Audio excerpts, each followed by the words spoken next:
Fomba tanteraka kosa indray tamin'ny alalan'ny fanompoam-pivavahana no nentina nanokafana ny fanamariana ny faharoapolo taona ny joroany ny sekoly Ekova na ny école de coupe couture volana nisy ny tsara tsaivina ao anatin'izay satria dia efa analiny ireo mpianatra nandalo fiofanana teo anivon'izany ivitoerana izany. Efa nahatratrefatra arivo sy iray alina ny isan'ireo mpianatra nandalina fampiofanana tao anivon'ny école de coupe couture volana na Ekova tao anatin'ny roapolo taona nisiny. Nosokafana tampony ofisialy tokoa ny taom-pahakalazana ny faharoapolo taona nisiny sekoly mba hampiofana mpanjaitra ity. Ary tamin'ny alalany fanompoam-pivavahana izay nitotosaina tetsy amin'ny FJK Mahatrano Vatombatona Akanga no nentina nakalazana zany. Maro ireo hetsika entina namariana izao ho fahakalazana ny faharoapolo taona ny Ekova zao.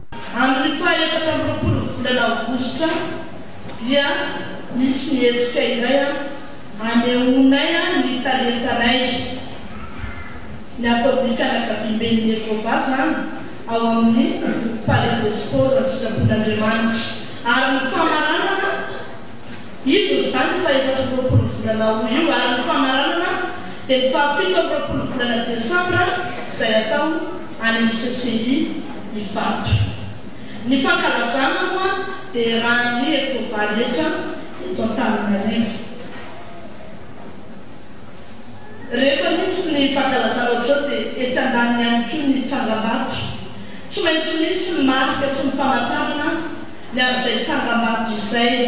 Ka ny tsangambato izao fankalazana izao dia ny fanomezana ny anjarany any amin'ny faripanin'ny Antsiranana sy ny Antsireary. Efa mahatratra 10 amin'izao fotoana izao nisan'ireo sekoly Ekova manerana ny faritra. Lara-pahamehana napetraky ny sekoly ny mba hisongadina ny eo amin'ny sehatra misy azy.